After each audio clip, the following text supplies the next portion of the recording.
ყოველ ხუთშაბათს 15 საათსა და 10 წუთზე რადიო ჯორჯიან ტაიმსის ეთერში სპორტული ტოქ-შოუ დამატებითი დრო.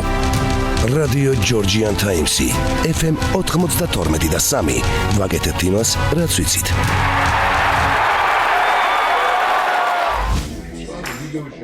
შუადღემშვიდობისა ძვირფასო რადიო მსმენელებო, ეთერშია რადიო ჯორჯიან ტაიმსის სპორტული ტოქ-შოუ დამატებითი დრო. მე მისი წამყვანი დავით ხადაგიანი გახლავართ და დღევანდელი ჩვენი გადაცემა მიეძღვნება შერეულ ორთაბრძოლებს.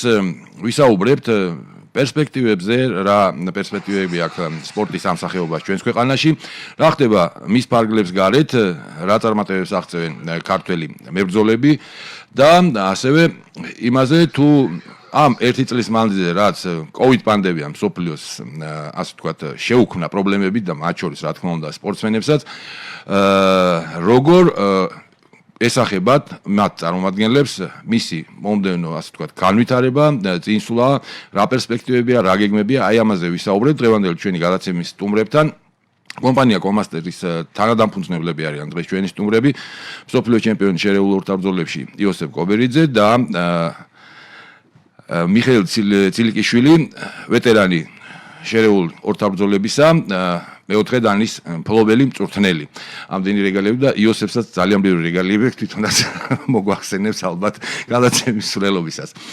მოგესალმებით მეგობრებო, დიდი მადლობა რომ ხართ დღევანდელი ჩვენი გადაცემის სტუმრები და მოდი დავიწყოთ იმით რომ პირველ რიგში რა თქმა უნდა ეს არ ეხება შერეულ ორთაბრძოლებს, მაგრამ ეხება ზოგადად ქართული სპორტის ყველა გულშემატკივარს. მინდა ხაზგასმით აღვნიშნო და მიულოცო დინამო თბილისის ლეგენდარულ კაპიტანს, საბჭოთა კავშირის ასევე ნაკრების კაპიტანს ბატონ ალექსანდრე ჩივაძეს დაბადების დღე, დღეს ის 66 წლის შესრულდა. მინდა ჯანმრთელობა, კარგად ყოფნა და ყველაფერი საუკეთესო უსურო ამ მართლაც ლეგენდარულ ფეხბურთელს და დაუბრუნდეთ ჩვენს თემას.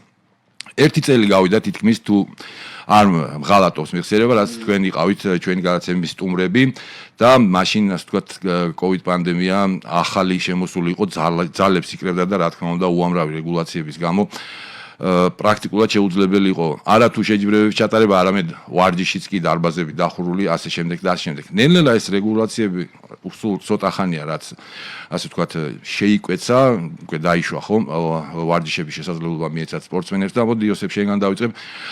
ამ ერთი წლის მანძილზე რა იყო თავარი გამოწვევები, რა პრობლემები ჰქონდათ და აი ახლა როდესაც უკვე არის იმის შესაძლებლობა რომ ვარჯიში განახლოს სპორტსმენება, რა გეგმით და რა გეზით უნდა იაროთ. პირველ რიგში მივესალმები ჩვენს რადიო მაყურებლებს და ასევე ნახევრად ტელემაყურებლებსაც.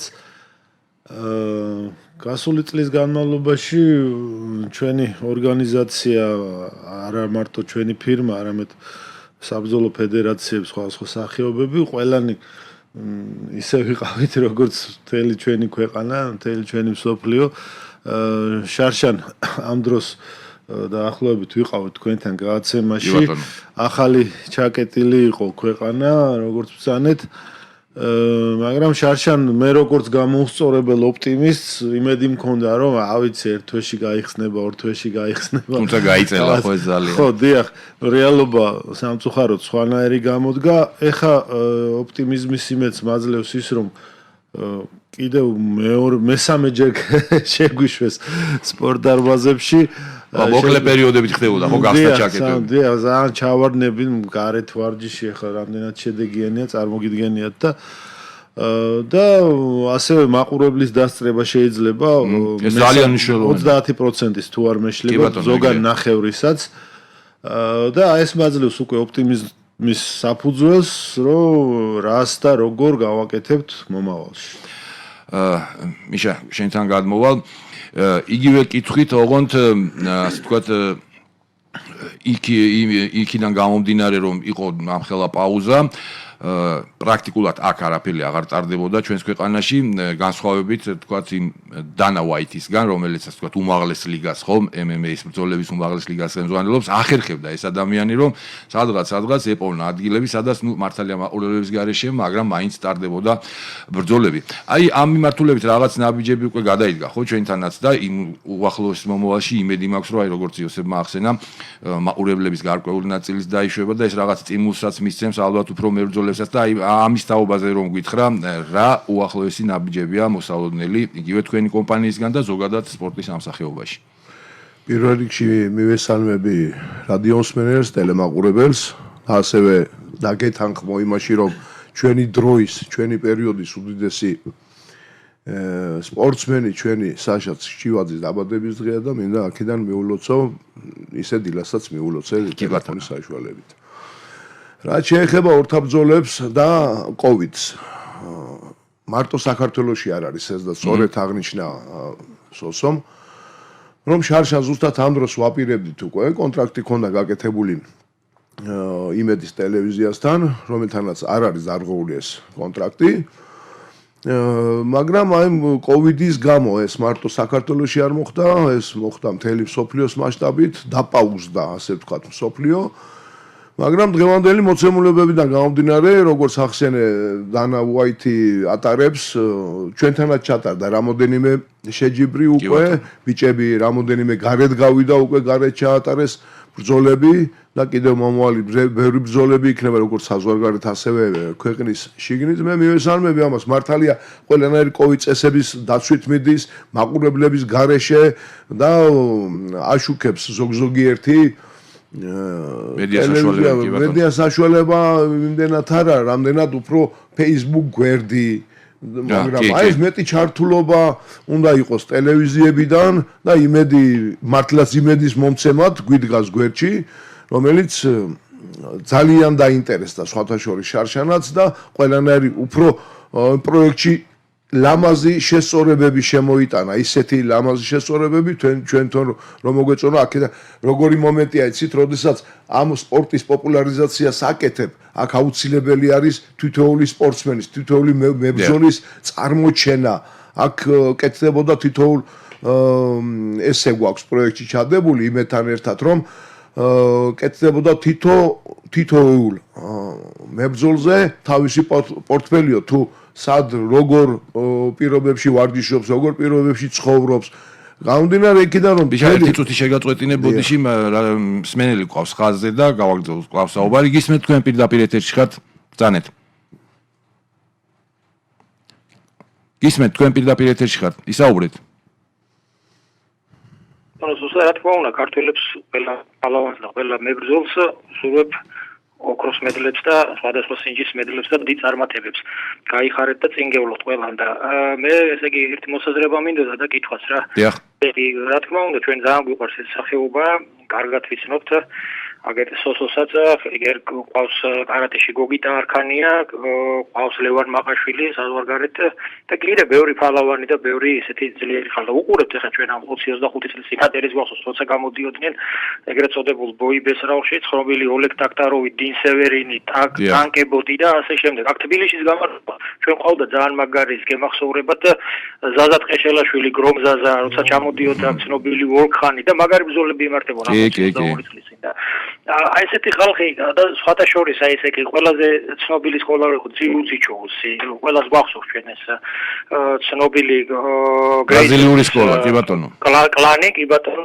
და რომელიც ყველა სანადგურებდა ეს გამხდარი გამომშრალი ბიჭი, ბოლოს გვახსოვს რომ მას მოუგო ლენინგრადის ბაიოვოის სამბოს გუნდის კაპიტანმა იგორ ზინოვიევმა დაამარცხა ზუსტად ბაიოვოის სამბოს ილეთით. აი მაგაზე რას გვეტყობით, არის თუ არა სამბო ერთ-ერთი პრიორიტეტული? აი ეს მაინტერესებდა და კიდე დამეთანხმებით თუ არა რომ კი დიდ პატივს მაკგრეგორსაც, კაი შოუმენები არიან, კაი სპორტსმენებიც რა თქმა უნდა. იგივე ჰაბიბსაც, მაგრამ მათ რო არა ვთქვათ ისეთ საშინელ სიკვდილის მანქანებს როგორც იყვნენ სონი ლისტონი და მაიკ ტაისონი, აქეთ როი ჯონსიც და ანტონიო ტარვერის და კოსტია ძუც მაგარ ნოკაუტში ჩააგდებდნენ, ეჭვი არ მეპარება და კიდე ერთს დავამატებდი რომ აი ეს არის კიდევ ესეთი ერთგვარი პრიმუშესტო როგორც იწვია რუსები, რომ ესე იგი დიდ წონიანებს და გიგანტებს მაინც უფრო ადვილად უსწორდებიან ტექნიკური და ძლიერი სპორტსმენები. იგი გავიხსენოთ ფიოდორ ემელიანენკომ როგორ ესე იგი ასე ვთქვათ, აი გააუბედურა რომ იწვენ ის 20-იანი კორეელი. იგივე ჩვენ გურამ თუშიშვილს ეს გიგანტები დაიპონებული ყავს, იგივე საიდოვი, იგივე სილვა და ორსასუნი ებრაელი. ისე რომ რა ვიცი, ესეთი რაღაცები ხდება და დიდი მადლობა. აი მაინტერესებდა დამეთანხმება. დიდი მადლობა. ამ კითხვით გადავალ რა თქმა უნდა პროფესიონალებთან და შეფასებებს ისინი გააკეთებენ. იოსებ გისმენ პირველ რიგში. მივესალმები ამ კონკრეტულ მაყურებელს, სასიამოვნოა რომ ახსოვართ, როგორც ჩანს სხვაზე არანაკლებად ერკვევა რაღაცეებში ორთაბრძოლების სფეროდან მე ერთ რამეს ვიტყოდი, არ არსებობს ძლიერი და სუსტი ორთაბრძოლის სახეობა.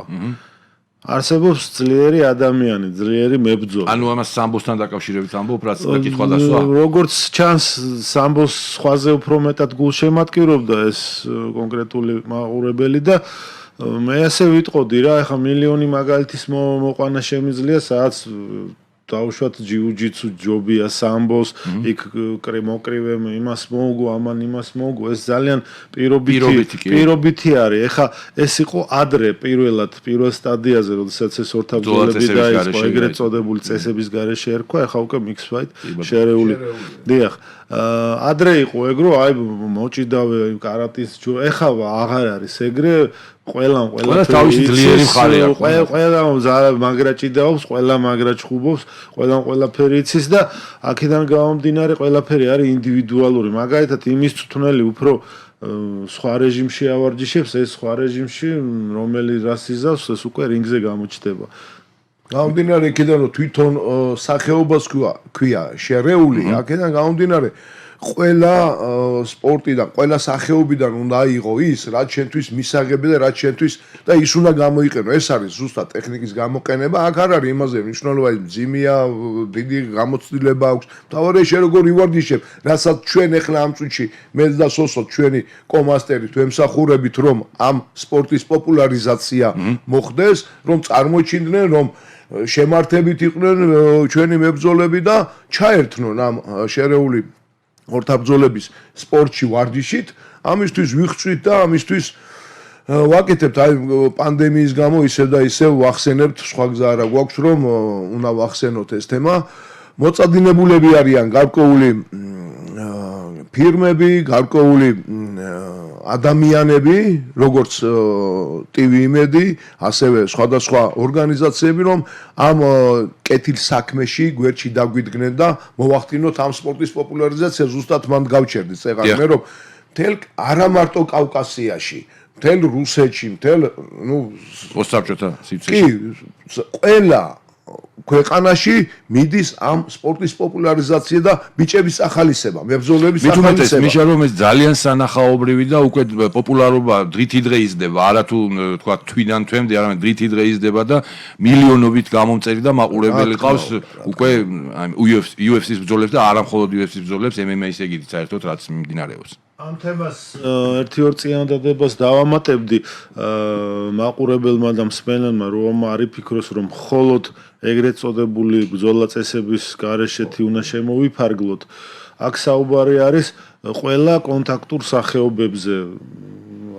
კონტაქტური რას ქვია, მარტივად რო ახსნათ, სადაც ნოკაუტი კეთდება და სადაც გაჩხუბებენ. აი ამ ყველა სახეობებზე იგივე კიკბოქსინგი, თუ ტაილანდური კიკბოქსინგი, იგივე კონტაქტური კარატე და რა თქმა უნდა, ამ ყველაფრის დაგვირგვინება უკვე შერეული ორთაბრძოლები. აი ამ ყველაფრის პოპულარიზაცია გვინდა რომ. ჩვენ ამ საინტერესო საუბარს გავაგრძელებთ რეკლამის შემდეგ, ასე ნინელა შემოგვეპარა სარეკლამო დრო, მცირე სარეკლამო პაუზა იქნება და რამდენიმე წუთში დაგიბრუნდებით. დაგველოდეთ, დროებით.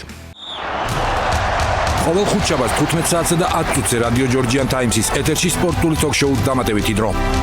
რადიო ჯორჯიან ტაიმსი FM 92 და 3 ვაგეთებთ იმას, რაც ვიცით.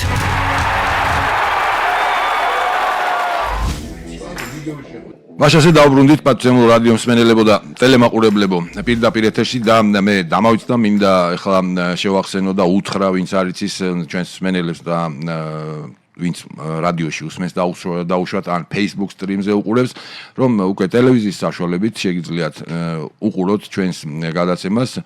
მაგთიზე ეს არის 74 არხი, ხოლო სილკზე 287 არხი. ასევე შეგიძლიათ My Videos საშუალებით მიადევნოთ ჩვენს გადაცემას თვალი.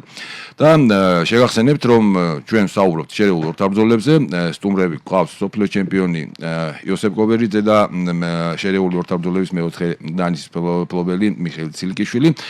ჩვენ შევჩერდით მასზე, რომ განვიხილეთ, ასე ვთქვათ, მცირედად შევეხეთ პერსპექტივებს, ვთქვათ, ამ სპორტის სახეობისა საქართველოში, მაგრამ უფრო ღრმად წავიდეთ და მოდით მცირე ისტორიით დავიწყოთ, საიდან როგორ მოდის ეს საქართველოში.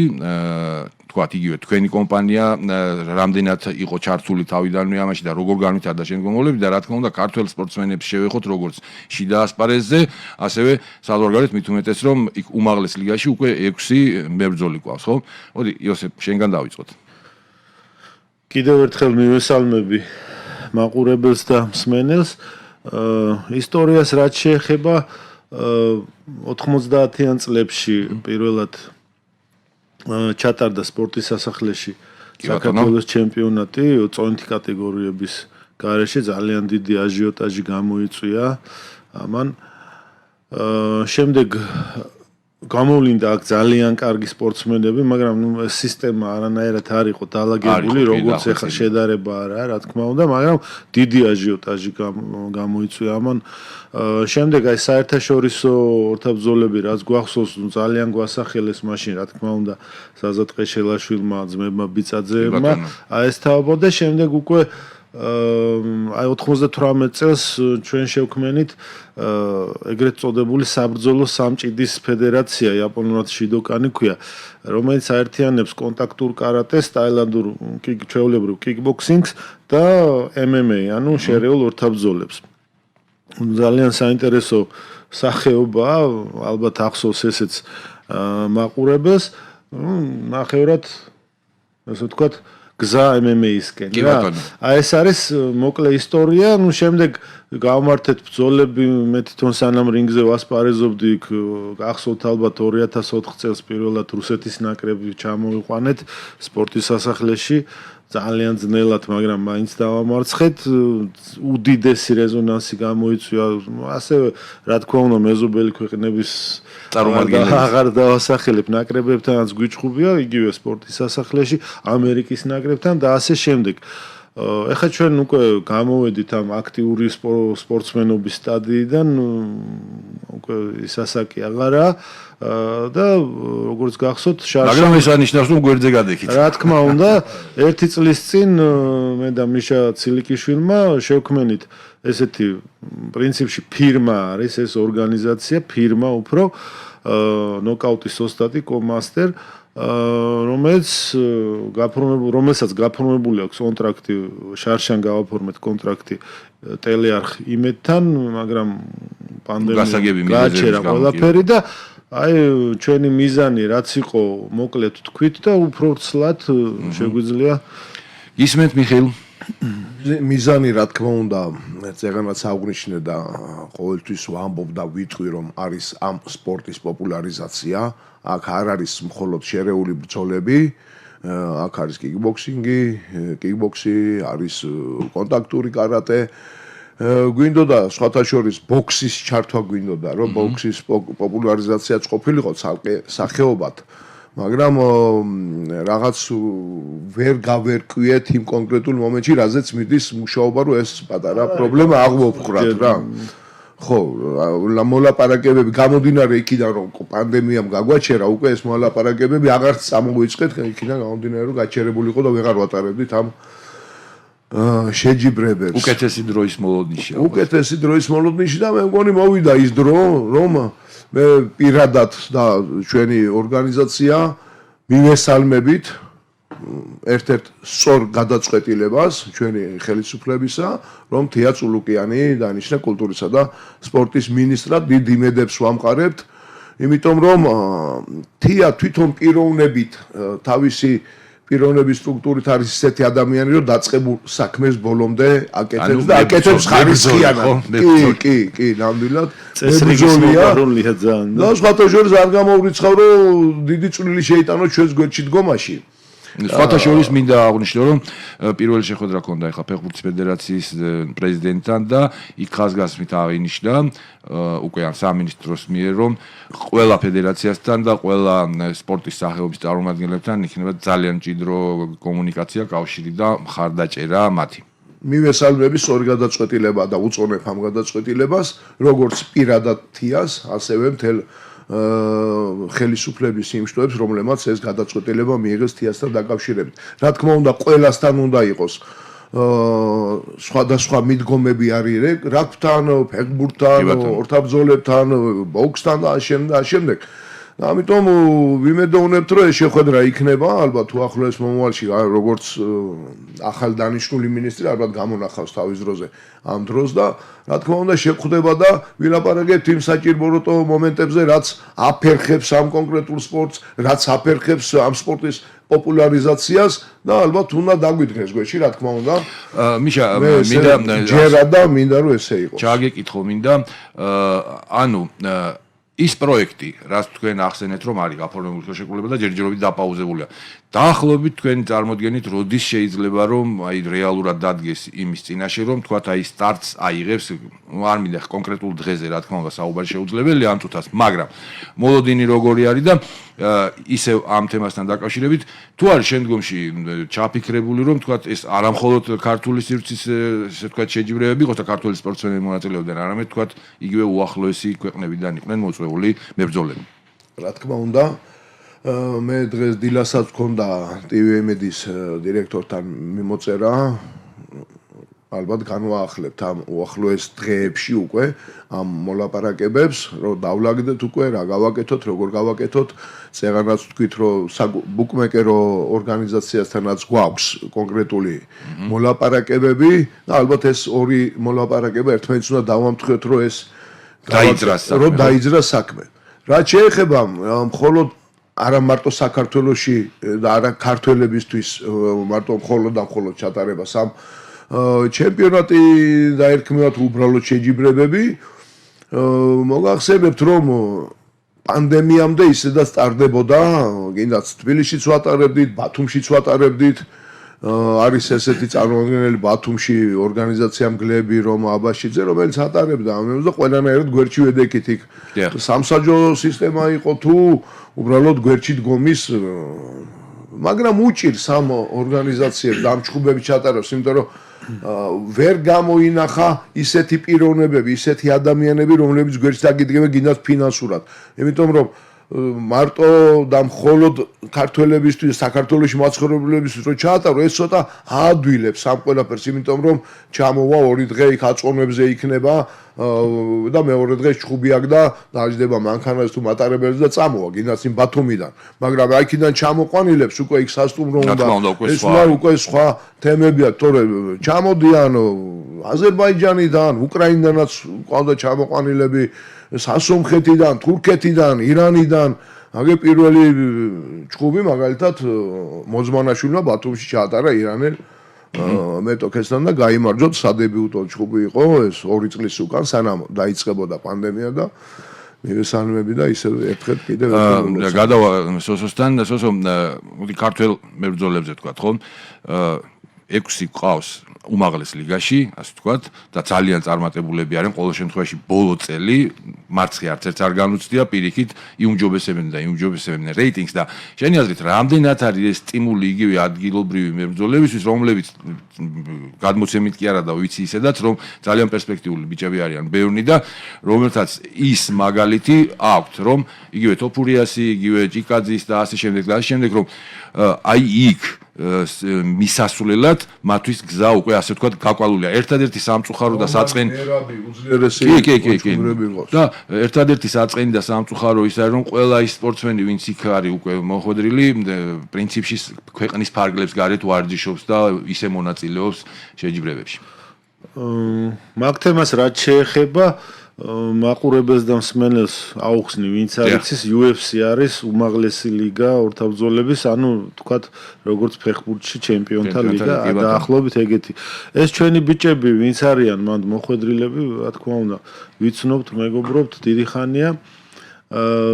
ყველა მათგანი იქ მოხდა თავისი პირადი დამსახურებით, ანუ ის აქ შექმნილი სისტემიდან და აქ ჩატარებული ჩემპიონატებიდან აქ არ გაზრდილან. აქ რაღაც გარკვეულ სხვადასხვა სახეობებში. ხო, ზოგი უკრაინაში ვარჯიშობდა, ზოგი სკანდინავიის ქვეყნებში და ასე შემდეგ. ბატონო დავით, მაგაზეც ნუ დაძრახავთ, ეხა. არა, დაძრახვის მიზნით არ მithქია რა თქმა უნდა. თქვათ, სპორტსმენი როცა ვიყავე, შეკრება ხან ამერიკაში გქონდა, ხან უკრაინაში და სადაც გინდა. ეგ სულ სხვა საკითხია, მაგრამ აი ჩვენი კომპანია, მე და მიშა ცილიკიშვილმა რაც შევქმნით, ზუსტად აი ამას ამის პროპაგანდას და აი ამ სისტემის შექმნას შეუწყობს ხელს, რომ სისტემატური გამოსვლები, როდესაც ექნება კონტაქტურ სახეობებში და რა თქმა უნდა MMA-ში სპორტსმენებს ეს სისტემა რო იქნება შექმნილი რეგულარული ამაში ანაზღაურებას რო აიღებს ეს უკვე ქმნის იმის საფუძველს რომ აქ აღზრდილი და აი ამ სისტემაში აღზრდილი მებრძოლი უკვე თქვათ აი ამ უმაღლეს ლიგაში გადავა თორე იგივე გიგა ჩიკაძე და ნებისმიერი აღარ დავასახელებს ხოს ყველანი ვინც მანდ არიან მოხვედრილები ყველა აი ზოგი სულ თავისით აი სისტემას ისენი მანდ არ მიუყვანია და თავისი ოფლით და პირდაპირ ვიტყვი თავისი წვალებით მიაღწიეს ამას და ჩვენს მსგავსი გზა გაგვივლია სხვადასხვა ფედერაციებში სახეობებში და აი ეს ჩვენი გამოცდილება, სიძნელეები, გინდა მწარე გამოცდილება თუ კარგი გამოცდილება, აი ამის საფუძველზე ვქმნით ჩვენ აი ამ სისტემას, რომ სისტემამ წარადგინოს, სისტემა გაიაროს სპორტსმენმა და უკვე აი აქედან მოხდეს უმაღლეს. ანუ ერთგვარი სისტემატიზაცია და ფორმა რომ მიეცეს ამას. ძირითადი ერთი კიდევ ის მომენტია, რომ აი ეს ყველა თითოეული კეთილი მარცვალი, რომელიც არსებობს საქართველოში და ქართულ სპორტში და კონკრეტულად ამ სახეობაში არ დაიკარგოს და მოძიებული იყოს. მე გეტყვით ახლა წამალაიძე არის ესეთი ყაზბეგელი კარგი ბიჭი არის, მაგრამ კაი ბიჭი, ბოლოს რო გაიმართა ჩემპიონატი, იქ გამოვიდა და გაიმარჯვა საერთაშორისო და კარგათაც იჩხუბა ის არის, რა ქვია, მებრძოლია, რა სუფთა სულითაც მებრძოლი არის, მაგრამ არც კლუბი არსებობს იმ ყაზბეგში. არც თვითონ არ აქვს დაფინანსება. დარბის ეს ბიჭი მთებში, ქვებში, ჭირში, პირობებში, დოზანაში და აი ესეთი მარჩულები, ზუსტად აი ესეთი მარჩულები უნდა მოვიძიოთ, უნდა მოვიყვანოთ. ის ანაზღაურებას აიღებს ამაში, გამარჯვებაში თუ დამარცხებაში. იმას შანსი და სტიმული ეძლევა იმისა, რომ გააგრძელოს ვარდიში, ან ჩამოვიდეს აქ უფრო მეტად გადაიხადოს თქვათ ქირა, ან ჩვენ შევეხიდებით, ან ვიღაცას გამოუნახავს სპონსორს, რომ აქ ივარდიშოს, კლუბში მივიდეს და კლუბში მეტი мотиваციაც გქონდეს, რა თქმა უნდა. არის თავისივე ჭიდაობის მასწავლებელიც, სამბოს მასწავლებელიც, ჩხუბის მასწავლებელიც, ბოქსის მასწავლებელიც და თვითონ არის ტრენერი, თვითონ არის ყველაფერი. თავის და ეს ბიჭი ახერხებს ამას, უნდა შეუწყოთ ხელი. რა თქმა უნდა. აი ეს არის. ძალიან ესეთი მართლაც მომენტები გულდასაწყვეტიც არის, მაგრამ შემართება მისი მისასალმებელია, რომ არ ნებდება და მაინც ესე ვარ იცით, თორემ არა თუ ესეთი ვითარება, არამედ წარმატებულ სპორტსმენებსაც რაღაც ცირედი, როდესაც კი გულის წვეტა აქვთ, ხელი ჩაუქნევიათ და კარიერას დაუსრულებთ, ეგეთი მაგალითები ძალიან ბევრია. ამ საქმეს ვემსახურებთ ეს. და ამ ხრივ, აი ხა ახსენეთ, რომ იქ პირობები არ აქვს. ამ ხრივ ინფრასტრუქტურის ხრივ და იგივე აი თანადგომა თუნდაც ადგილებზე, რეგიონებში სპორტული ინფრასტრუქტურა მაქვს ხედველობაში, რამდენადაც ვიცი, თელავში ახლა წყობაში ჩადგება ძალიან მალე კარგი მრავალფუნქციური სპორტული კომპლექსი, ერთ-ერთი ხელმძღვანელი შენ ახარ მიშა რამდენადაც ვიცი და აი რამდენად საჭირო და აუცილებელია რომ ესეთი კომპლექსები რაც შეიძლება ბევრი იყოს მთელი ქვეყნის მასშტაბით. მსგავსი კომპლექსი საქართველოს მასშტაბით, მთავრობის ხარდაჭერით აშენდა 6, ერთ-ერთი აშენდა თელავში. და მოგეხსენებათ რომ თელავი საერთოდ კახეთის გულია, ასე გურჯანელებს არ ეწყინოთ, ჩემი ნათქვამი ან ახმეტელებს ან დედოფლის წყაროელებს. ცენტრში მდებარეობს, თავისივე მდებარეობითაც ესეთი ის აქვს და იმდენად საჭიროა ეს დარბაზი, ეს მრავალფუნქციური დარბაზი თავის ევროსტანდარტებით არის და ვფიქრობთ, რომ აქ დიდი შეჯიბრებები ჩატარდება. მოიცავს ახმეტასაც, დედოფლის წყაროსაც, ყვარელსაც. სრულად კახეთში შეიძლება. რა თქმა უნდა, ეს იქნება უდიდეს, აი სულ რაღაც დღეებში უკვე მოხდება ამ სპორტის სასახლის უკვე ხალხისთვის დამაგრება. დამაგრებიდან პირველივე დღეებს, როგორც კი გაიხსნება, იქ იქნება როგორც ჭიდაობის სექციები, იქნება მრავალი სახეობის ჭიდაობის სექციები, იქნება ასევე იქ არიან ჩვენი მეგობრები, რომლებიც ავარდიშებენ შერეულ ორთაბრძოლებში, რა თქმა უნდა, გადმოინაცვლებენ, იმიტომ რომ კარგი პირობებია, უფრო იგივე წამალაიძესაც იქნება ხო საშუალება. რა თქმა უნდა, იქითაც არის აშენებული, მაგრამ უფრო ეს ბიჭი ისე მომეწონა, ისეთი შემართებით იჩხუბა, ისე ბოლომდე იდგა და ბოლომდე გაიმარჯვა მართლა. და მაგისტანები რამდენი? და რამდენი არის? აი ეს უნდა მოვიძიოთ და აი ეს სპორტის სასახლები რაც აშენდა ეს 6 დაემატა იმ ძველ სპორტ სასახლეებს არსებულს, რომ აი ეგ უნდა დაიტვირთოს ეს ბიჭები. ყველა ყველამ უნდა თავისი ის ჯიგარი დადოს იქ, რომ შემდგომი თავის ცხოვრება, თავისივე კარიერა გაილამაზოს და არა მაინც პატარა პოლიტიკას შევეხები და არა იქ არ უნდა იდგნენ გასაგებია. მიტინგის ლომებივით. და უნდა აკეთოს საქმე. ჩვენი დრო აი ესე სახელმწიფოსთვის და კი სამშობლოსთვის. ბატონო, ჩვენი დრო აი ესე ნელ-ნელა მივიდა დასასრულისკენ და ამოიწურა პრინციპში და იმ ბოლო რა შეგიძლიათ სიტყვები გნებავთ სურვილის დონეზე, გნებავთ მოწოდების დონეზე, რა შეგიძლიათ თქვათ და რა შეგიძლიათ უთხრათ იგივე დამწყებ სპორტსმენებს, გულშემატკივრებს და რაც თავარია, რომ მე ესე მგონია ესეთი სპორტის სახეობაა ზოგადად რომ კომაგების დასწრება ასეთ ღონისძიებებზე არის აი უბრალოდ აუცილებელი და საჭირო რომ სხვა ემოცია იქნება, სხვა ჟინია და ბილეთები ძალიან ძვირი. ნუ ეგეც არის კი ბატონო. გისმენთ? რახან მიშამ ცოტათი პოლიტიკაზეც ჩამოაგდო სიტყვა ამ თემასთან დაკავშირებით დავამატებდი რომ ჩვენი მიზანი არის რომ ეს ორთაბრძოლები საერთოდ ყველა კონტაქტური ორთაბრძოლა ქართული ჭიდაობიდან დაწყებული და შერეული ორთაბრძოლებით დამთავრებული ამის პროპაგანდა კეთდებოდეს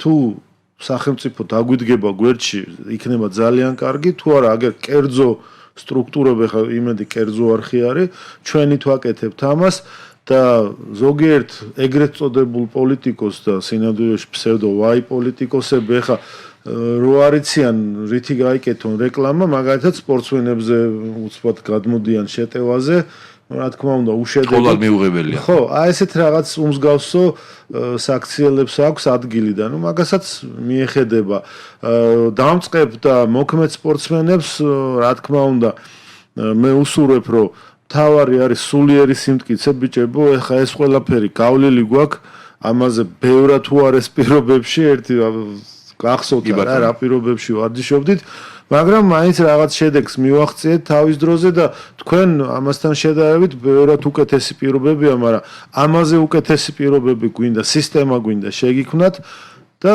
მაგრად დადეკით ბიჭებო და ისედაც მაგრები ხართ და უფრო კარგად გვექნება ყველაფერი. რამდენჯერ გახურებულებს სივიწყალი გადაგვიულია ვარჯიშის შემდეგ. აღარ ვიხსენებ. ვაი პოლიტიკოსებს როგორც ბატონმა სოსო მახსენა მოუწოდებ რომ იმ ახალგაზრდობას და მომავალთაობას იმის მაგივრად რომ მოუწოდონ დარბაზებში მივიდნენ და თავის სამშობლოს ემსახურონ თავისი ჯანმრთელობით მოუწოდებენ პირიქით გამოდით და ჯოს ვიყვიროთ და იქ რაღაც სახელმწიფოს კვანტი დაუდო და იქნებ დავანარცხო და ეს როგორ უნდა გიხაროდეს ადამიანს თუ ჯანმრთელი სული გაქვს და ჯანმრთელი სული როგორ გექნება თუ ამისთვის მოუწოდებ და არა სპორტისთვის იმ მომავალ თაობას. დიდი მადლობა მეგობრებო, მშვენიერი საუბარი გამოგვივიდა, ეს გაიპარა კიდევაც ჩვენთვის გამოყოფილი დრო, კიდევ სასაუბრო რა თქმა უნდა შეიძლება და გვესაუბრა ბევრი საკითხზე და ბევრ თემაზე, მაგრამ რას ვიზამთ? რეგლამენტია, დროა, ამოიწურა, მინდა მადლობა გადაგიხადოთ დღევანდელ გადაცემაში მონაწილეობისთვის. მომავალში კიდევ არაერთხელ შეხვდებით დარწმუნებული ვარ, როდესაც დაიძრება ეს თემები, რაზეც თქვენ მუშაობთ და იქნება წარმატებები, იქნება გამარჯვებები. ამ ჩვენი გადაცემა ძვირფასო რადიოს მსმენელებო დასრულებულია მე სტუმრებს მადლობას მოგახსენებთ თქვენ ყურადღებისთვის დაგემშვიდობებით კეთილი სურვილებით კარგად ბრძანდებოდეთ ყოველ ხუთშაბათს 15 საათსა და 10 წუთზე რადიო ჯორჯიან ტაიმსის ეთერში სპორტული ток-შოუს დამატებითი დრო რადიო ჯორჯიან ტაიმსი FM 92 და 3 ვაგეთ თინოს რაც ვიცით